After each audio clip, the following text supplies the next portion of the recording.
nga bwe yali ekitegedde story entuufu nga bwe yali muve ku ebyo ebibadde bigenda bibungeesebwa kubanga ebintu bingi ebitambula online awo mukama naye olumu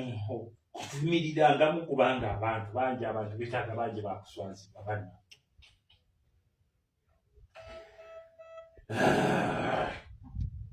kati bangamba egera kubanga nange bwenatuukira wano ku muliro olwo ntandise oguwulira nga sikyasobola kumanya kiyinza kudira naye ku ssaawa nga 6 ez'enkeera bangubira ampakalokalo nangamba natandise n'okulya emmere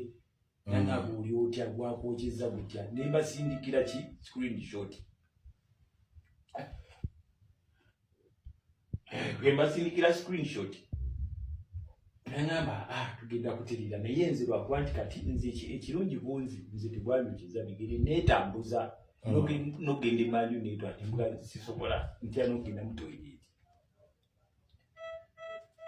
kakati zituuka olunaku nga abeerawo no simu yange nankubirako kubanga nga njagala nnyo okubanga mwogezi okumanya kikyali angamba naye kakati ate naku olwaddamu olwandibadde ng'olwokubiri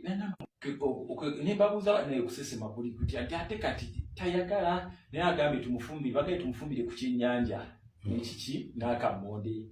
nebakamukwalira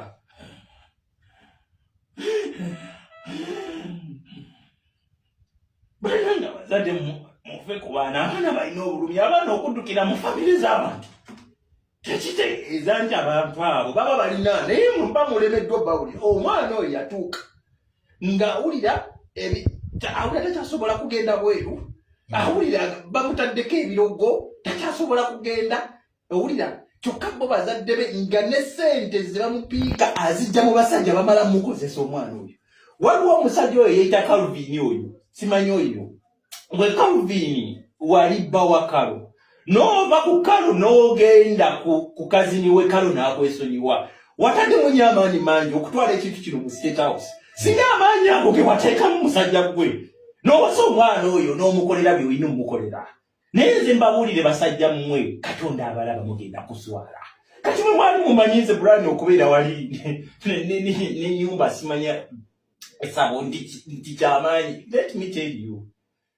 omuntu ayinza okubabuulira ku nze Mama Fina, nze ndi muntu wa buwangwa, nze ntambula ne bajjajja bange be bankuuma. Genda kakati mugende mukwate ne Kyagulanyi naye ayina esabo ndowooza mwatika abantu gende wasaha buli omu ayina esabo